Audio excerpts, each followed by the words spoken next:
ओला dock YouTube channel को subscribe करें और बेल आइकॉन को दबाना मत भूलें।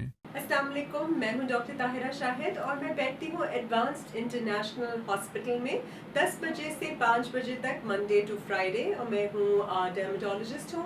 और आज जो हमारा टॉपिक है वो बहुत ही इंटरेस्टिंग है। गर्मियां आ भी गई हैं और बहुत सारे लोगों का ये बड़ा ही जेन्युइन मसला है और वो मसला है आपके जिस्म की स्मेल या बदबू या बॉडी ओडर जिसे हम कहते हैं उसके बारे में। अब आप ये देखिए कि हम किस चीज़ों से अट्रैक्ट होते हैं। फूल है तो उसकी खुशबू है, खाना है तो उसकी खुशबू है। कोई भी चीज़ देखने से पहले ही अगर हमें खुशबू आ जाए तो हमारा मूड एलिवेट हो जाता है, उसके बारे में नज़रिया जो है वो बहुत ही अच्छा हो जाता है। लेकिन अगर कोई चीज़ कहीं पे सड़ रही है, बदबूदार है, बदबू आ रही है तो पहले ही इंसान की ना एवर्जन सी हो जाती है।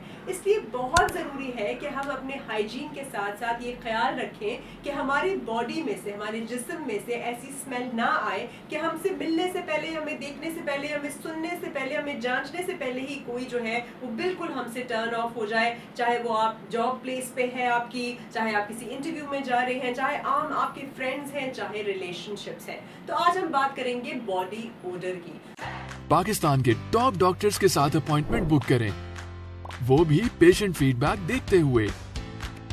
लाखों लोगों की तरह पाकिस्तान के सबसे बड़े डॉक्टर नेटवर्क का फायदा उठाएं और आज ही ओला डॉक ऐप डाउनलोड करें। ओला डॉक, डॉक्टर का अपॉइंटमेंट आसानी से। तो जो बॉडी ओडर होता है बेसिकली किसी के भी पसीने के अंदर ऐसा बदबू नहीं होती। पसीना खुद जो है वो बदबू कैरी नहीं करता, लेकिन अगर पसीना बैक्टीरिया के साथ मिल जाता है तो फिर एक ऐसी बदबू पैदा होती है जो बहुत ज्यादा रिपल्सिव हो।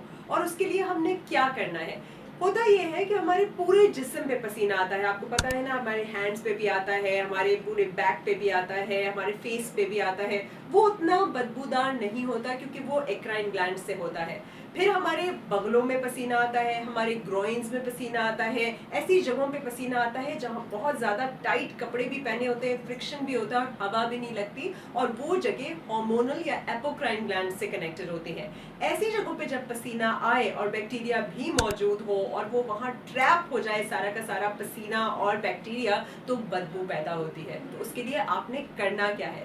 सबसे पहले तो भाई आपने जगहों को अच्छी तरह से शेव कर लेना है, वैक्स कर लेना है। क्यों? क्योंकि जब भी बाल वहां पे होंगे तो इवेपोरेशन नहीं होगी पसीने की। पसीना जो है वो इवेपोरेट जब नहीं होगा तो बैक्टीरिया और पसीना मिलके जो है वो बदबू पैदा करेंगे। इसलिए बहुत ही जरूरी है कि आप अपनी जो एपिलेशन है, चाहे आप लेजर से करा लें, चाहे आप किसी भी तरह का हेयर रिमूवल कराते हैं, आपने जरूर वो करके रखना है। दूसरा आपने क्या करना है कि बहुत ज्यादा टाइट कपड़े नहीं पहनने। जब इंसान बहुत टाइट कपड़े पहनता है और बहुत ज्यादा रिपीटेड फ्रिक्शन होती है, एक जगह पे चीज जो है वो एक दूसरे से रब होती रहती है, तब भी जो है आपके पसीने की प्रोडक्शन और साथ आपकी बेसिकली आपका बैक्टीरिया वहां पे जाके जम जाता है और फिर बू पैदा होती है।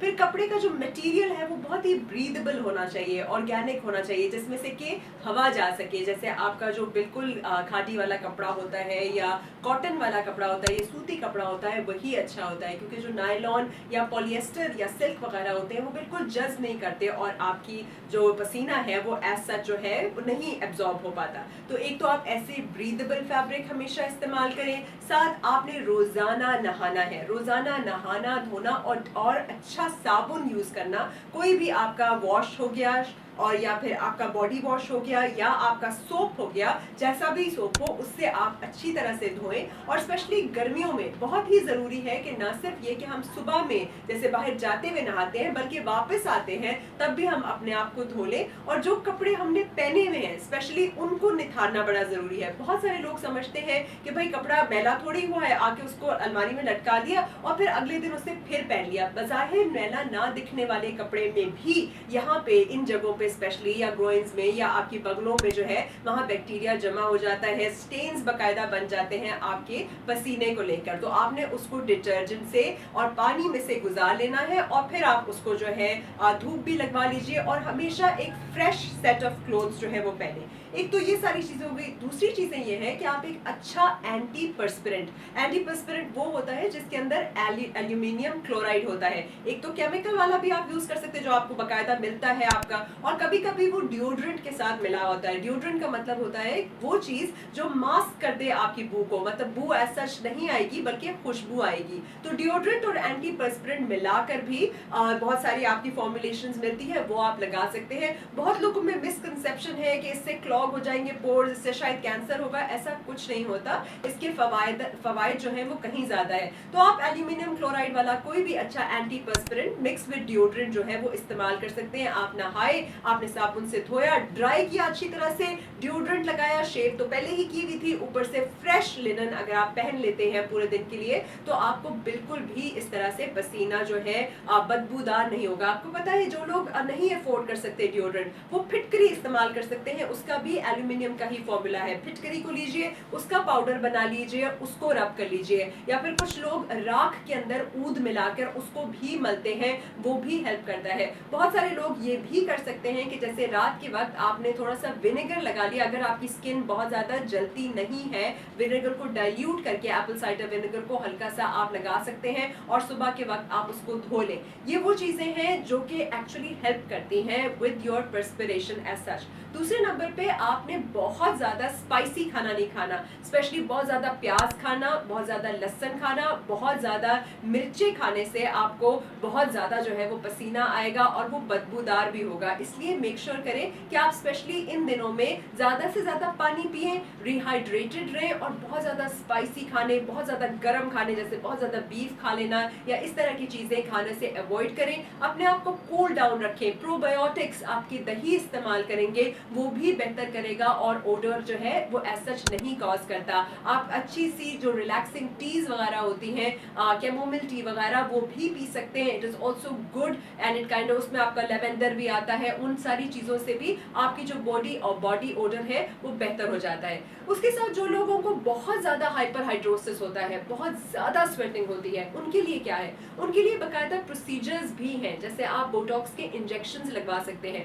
बोटॉक्स के इंजेक्शंस बेसिकली आपके पोर्स को जो है इस तरह से जब कर देते हैं, श्रिंकेज ऑफ पोर्स कॉज करते हैं, तो आपको उस तरह से ओवर स्वेटिंग नहीं होती, स्पेशली जिन लोगों को बगलों में और इधर हैंड्स के सोल्स पे भी ये किया जा सकता है। इसमें आपने ये देखना है कि बोटॉक्स जो है वो 6 to 9 मंथ्स इफेक्टिव होता है और उसके बाद आपको रिपीट करा लेना होता है। इसके साथ साथ आपका पसीने की स्मेल आपको बहुत चीजें और भी बता देती है। अगर बहुत ज्यादा फ्रूटी सी स्मेल आ रही है तो आपको डायबिटीज सस्पेक्ट करना चाहिए, देखना चाहिए कि कहीं ज़्यादतीज तो नहीं है, अनकंट्रोल तो नहीं है, उसका मैं टेस्ट करा के इलाज करा लूं। और अगर वैसे ही आपको लग रहा है बहुत ज्यादा डिफरेंट किस्म की स्पंजेंट सी स्मेल आ रही है, तो बहुत सारे थायराइड केसेस में भी जो है ये होता है, लिवर एंड किडनी डिजीज में भी होता है। जब आपका जिगर और आपका गुर्दा सही तरह से टॉक्सिन्स को फेंक नहीं पाते, तब भी पसीने में बदबू आ जाती है। तो सबसे पहले तो आपने अपना लिवर, अपना किडनी, अपना थायराइड, अपना शुगर, उन सारी चीजों को सही रखना है। अपनी डाइट को बहुत ज्यादा इंप्रूव करना है, ज्यादा प्रोबायोटिक, ज्यादा वाटर, ज्यादा ग्रीन लीफी वेजिटेबल्स की तरफ जाइए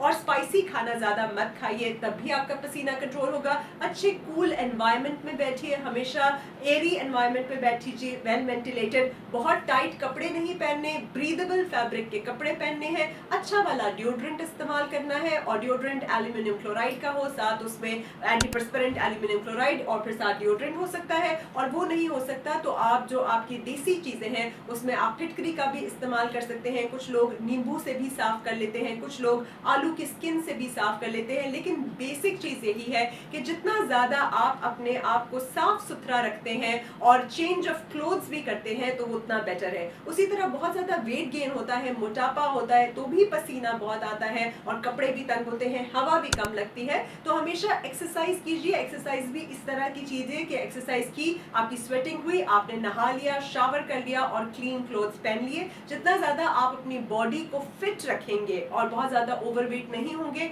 ना ही पसीना आएगा और ना ही बैक्टीरिया की वजह से वो बजीज जो है बदबू का रीजन बनेगा। So you know what, let us all work on these things. और जब आप ये सारा कुछ करेंगे तो किसी को भी आइंदा जो है बॉडी ओडर का और स्पेशली ये जो आपकी स्मेल होती है उसका बिल्कुल भी इशू नहीं होगा। आप में से किसी को भी अगर वाकई बहुत ज्यादा पसीना पसीने आने का मसला है या पसीने के अंदर स्मेल भी आने का मसला है तो आप बिल्कुल डर्मेटोलॉजिस्ट से रुजू कर सकते हैं और मेरे से भी कर सकते हैं। मैं बैठती हूँ एडवांस्ड इंटरनेशनल हॉस्पिटल में और ओला डॉक से जो है अवेलेबल है मेरी अपॉइंटमेंट।